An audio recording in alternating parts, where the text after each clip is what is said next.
The rain tapped softly against the roof of Leonard's grand estate as he stood near the wide glass window, deep in thought. He was one of the wealthiest men in the nation, owner of multiple businesses, luxury vehicles, and sprawling properties. Yet, despite all his riches, Leonard felt like a stranger in his own home. His wife, Helena, only lit up when money was involved. His daughter, Clara, spent her days flaunting wealth online, while his son, Marcus, was quiet and often stayed close by his side. One evening, Leonard sat silently at the dinner table, observing his family. Helena didn't glance his way. Clara giggled at her phone screen. Only Marcus looked up and asked, "Dad, are you okay?" Leonard offered a faint smile. "I'm all right, son." But he wasn't. Inside, he was drained, worn out from pretending, from being valued only for his wealth. He needed to find out if love or luxury bound his family together. Later that night, when everyone was asleep, Leonard called his assistant, Jared. "Jared," he said over the phone, "move all assets to the private account. Shut down the businesses temporarily. Tell everyone I'm stepping back. And most importantly, no one should know I still have money." Jared hesitated. "Are you sure, sir? This will shake the entire household." Leonard replied with calm resolve, "Exactly. It's time for the truth." The following morning, Leonard gathered his family in the lounge. Helena walked in with a scowl. "Why this early meeting?" she grumbled. Leonard took a steady breath. "I have terrible news. We've lost everything. The businesses have collapsed. Our accounts are frozen. We have nothing left." Helena sprang to her feet. "What do you mean nothing? Is this a joke?" "I wish it were," Leonard said quietly. "We have to vacate this house today. The only place left is my late father's modest house in the countryside."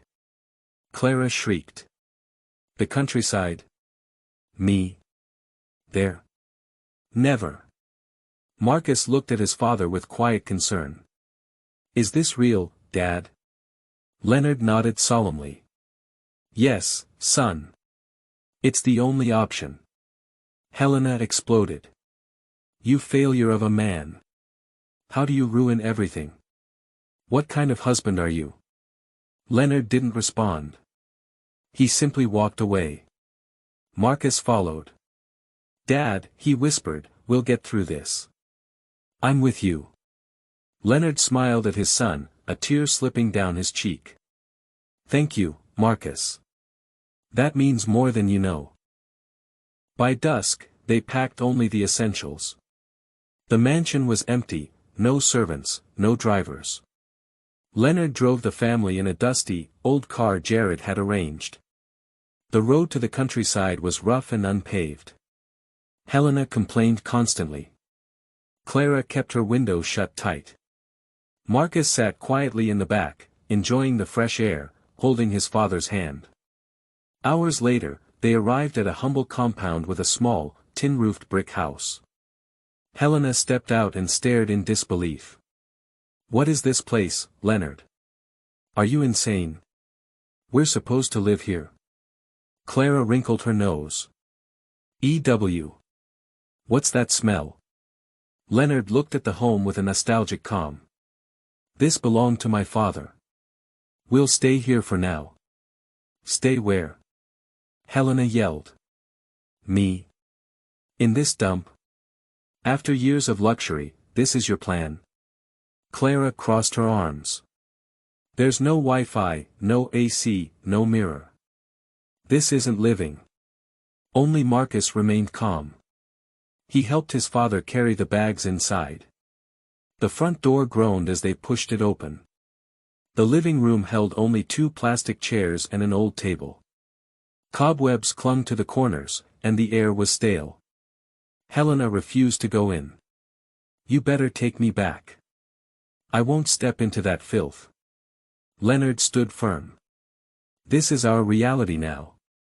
Clara muttered, "Should have just moved in with my boyfriend." Marcus turned to her. "We're all in this. Can we at least try to support Dad? Helena snapped, "Oh, shut up. You think we're here to suffer with him?" Marcus said nothing and continued helping his father unpack. Leonard gave him a grateful pat on the back. That evening, Leonard struggled to light a fire to boil water. His hands trembled, eyes stinging from smoke. Marcus stepped in, arranging the wood and blowing gently. "I watched the village kids do this during vacations," he murmured. Leonard nodded. "You're the only one easing this burden." "Thank you, son." Meanwhile, Helena sat on a rock, fanning herself with a palm leaf. "This is hell. No lotion, no TV, no fan. May poverty perish." Clara wandered the compound, phone raised high, searching for a signal. No Instagram. No TikTok. Is this even civilization? They all shared one small room that night. A single mattress lay on the ground. No light, just a flickering lantern. Mosquitoes buzzed loudly. Helena slapped at her skin, muttering curses. Clara tossed restlessly. Leonard lay still, eyes on the ceiling. Marcus lay beside him and whispered, "We'll make it, Dad. I promise." Leonard turned and looked at his son. "You're helping me stay sane, Marcus." "Thank you." For the first time in years, Leonard felt a genuine connection, not with his wife or daughter, but with his son. The next morning, a rooster's crow jolted them awake. Helena screamed, "What demonic bird is this? Why is it yelling?" Leonard stretched. Time to start the day. Clara emerged, looking haggard. Her wig was sideways, mosquito bites on her arms. "I can't survive this. I need the city. I'm sick." Leonard ignored her and picked up a hoe. "If we want to eat, we'll have to work." Helena burst into laughter. "Me? Farm? You've truly lost it." Clara added, "Hold a hoe." "Never." But Marcus stepped forward. "Let's go, Dad. I'm with you." Leonard smiled, tears hidden behind his eyes. "Let's go, son." As they walked to the farm, Helena remained behind, scanning the village. Under a mango tree, she spotted a man in a lavish outfit, gold chain resting on his round stomach. He looked wealthy. It was the village head, Chief Otunba. Helena's eyes gleamed. A new plan was already forming. Inside their room, Nora whispered to Bella everything the chief had said. Bella's eyes widened. "Are you serious?" she whispered. Nora nodded. "Very. He's even richer than your father ever was." Bella giggled.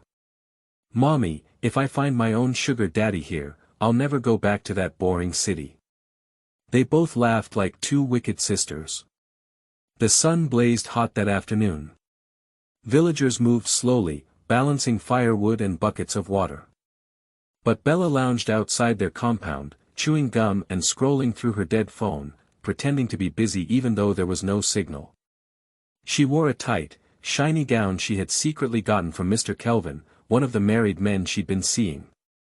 That same Mr. Kelvin had lied to his wife the previous day, claiming he was attending a men's meeting in another village. Instead, he had taken Bella to a quiet path near his farm and spent hours with her beneath a tree. But in the village, secrets don't last. That very afternoon, as Bella relaxed, a woman stormed into their compound, eyes blazing. It was Mrs. Kelvin, the wife of the man Bella had been sleeping with. "Where is that useless girl?" she shouted. "Come out now." Bella looked up, crossed her legs, and slowly removed her chewing gum. "Yes?" she asked coolly. "Who's shouting like a lunatic?" "You. You shameless thing," the woman yelled. "Stay away from my husband. Do you hear me?" Bella laughed loudly. "Your husband? Madam, don't make me laugh. That man chased me. What do you want me to do?" Mrs. Kelvin's eyes narrowed. "Shut that dirty mouth. I've been married to that man for 18 years. Now a small rat like you wants to destroy my home. Bella stood, still chewing. Look at you. You resemble poverty. That's why your husband chose me. Look at your legs, dry like roasted plantain. No wonder he's tired of you. You're insulting me. Mrs. Kelvin snapped. Bella stepped closer. Don't try me, old woman. You're too classless and local. Your husband wants fresh skin, not village bones. The woman's hands shook. Bella, I'm warning you.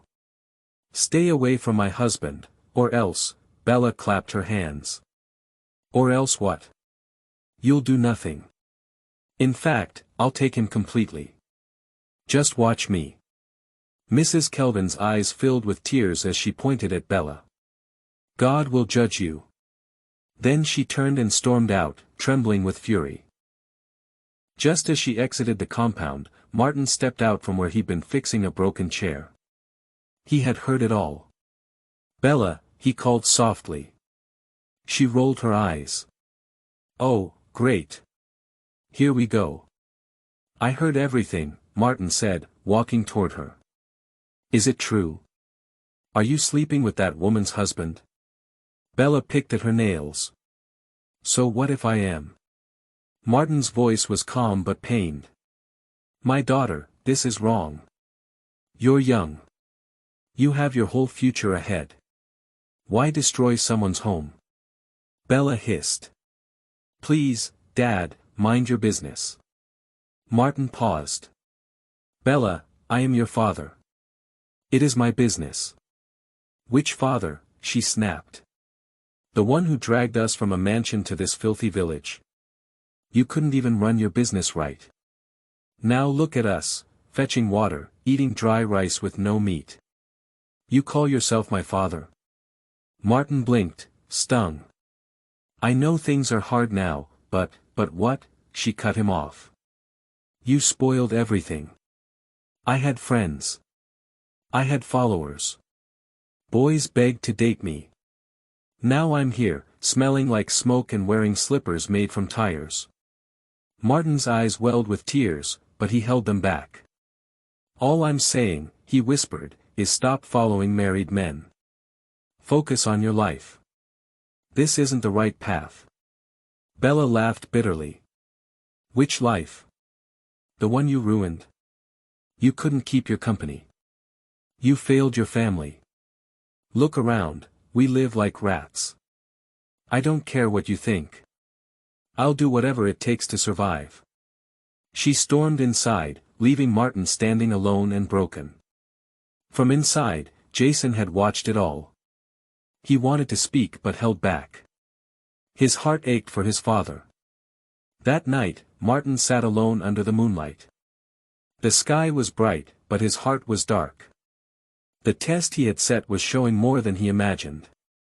The morning air was cool. Birds chirped, but the house was quiet and heavy. Jason stood at the door, watching his mother dress up in her finest wrapper, bright earrings, and mismatched red lipstick. Mom, he said firmly. Nora turned slowly, adjusting her blouse. What is it, Jason? We need to talk. She sighed. If it's another lecture, spare me. Jason didn't flinch. This life you're living, you and Bella, it's not right. People are talking. Nora scoffed. Let them talk. Talk is free. It's not about gossip, Jason said. It's about respect. What happened to the woman I once looked up to? Her expression changed. That woman died when your father failed us. When he dragged us from a mansion to this dump. He's still your husband, Jason said. He was, she snapped. Before he became a poor man who can't even buy soap. So because he lost money, you threw away your love. Nora laughed bitterly. Who eats love? Who wears it? Even if you're angry, Jason said gently, is this the answer? Dressing up to leave like a stranger?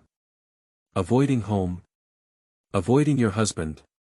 Nora grabbed her handbag. Let him enjoy the mess he created. I feel nothing for him. Jason's voice tightened. Even the man you're running after, what has he done for you that Dad never did? She raised her chin. He gives me attention.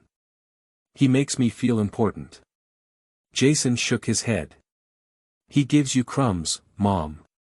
You used to sleep on king-size beds and shop in Lagos.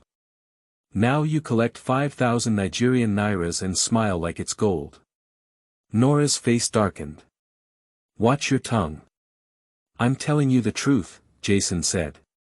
You betrayed Dad. But worse, you betrayed yourself. Nora looked away.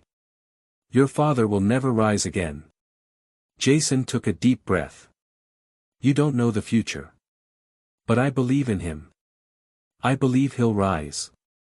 And when that time comes, you'll regret everything.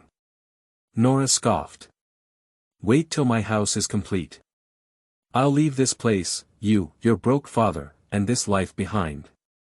Jason clenched his jaw. You should be ashamed. Her eyes widened. What did you say? You heard me. You traded dignity for nothing. Silence. Nora looked at him, softened for a moment, then turned away. Be careful how you talk to me, Jason. I'm still your mother.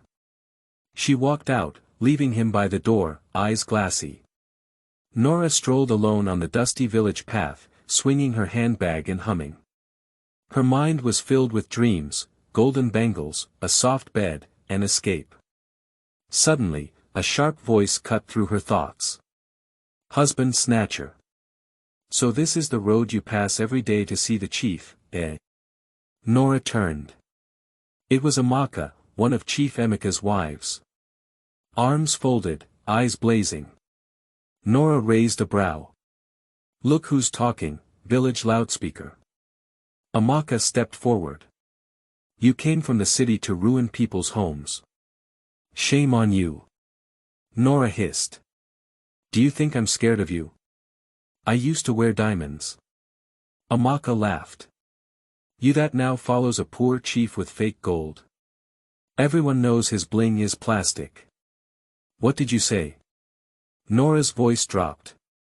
I said the truth. You're chasing lies, woman. Open your eyes. Nora shoved her. Don't insult me. You're just jealous. Amaka pushed her back. Because you opened your legs. Foolishness. In moments, they were dragging each other's wrappers in the road, yelling, cursing. Dust flew. Passers-by watched and whispered. A boy ran past. Come and see city woman fighting over chief. Nora broke free, adjusted her wrapper, and stormed off. She reached Golden Nest Lodge, knocked on Chief Emeka's room. Come in, he said lazily. She barged in. What's the meaning of this? He looked up from his food. What? I just fought one of your wives. She said your gold is fake. That you're a fraud. He wiped his mouth. And you believed her. She folded her arms. Let me see that gold. Let me touch it. Are you crazy? He barked. Answer me. Is it fake? He stood. Of course it's real. Nora scoffed. Lies. I used to live with real wealth. You fooled me. He laughed coldly. And yet you left all that for me. You're the foolish one. What did you say? You left your husband for money. If poverty shakes your heart, you have no value. You're cheap. Her eyes burned. God will judge you. Leave my room, he snapped. Don't come back. As she walked home, villagers whispered. That's the city woman, one said. Chasing husbands, another added. Nora quickened her pace, but their words haunted her. She reached home, sat on a stone, and covered her face. The shame, the fight, the rejection, it all pressed down on her. Footsteps approached. She didn't look up. Nora, Martin said quietly. She stared at the ground. I am ashamed of you, he said. She slowly looked up. What? The village is talking. My name is everywhere. They say you fought over a man. She stood. So now you came to insult me too? What kind of woman have you become? Martin shouted. From a billionaire's wife to a roadside brawler. Nora laughed bitterly. And who made me fall? You. You dragged us down. Now you talk. Martin shook his head. You chased fake gold and still lost. Shame on you. If you're done, Nora said, go inside. I own this village now. You're nothing. Martin looked her dead in the eye. You're the one who lost. He walked away. The next morning, Martin came out. I got a job, he said. She ignored him. In the city. As a security guard. It's small, but it's something. Jason and I leave tomorrow. Nora burst into laughter. Security? At your age? Go. I'd rather stay here than be a security wife. I never asked you to come, he said calmly. You've already made your choice. The next day, Jason packed his bag. He didn't look back. Nora and Bella sat outside, laughing. Finally, Bella said, peace. Nora smiled. No more preaching. I can breathe again. They laughed. Later that day, Martin and Jason arrived in the city and stood in front of a mansion. Jason stared. Is this your job? Martin smiled. No. This is our house.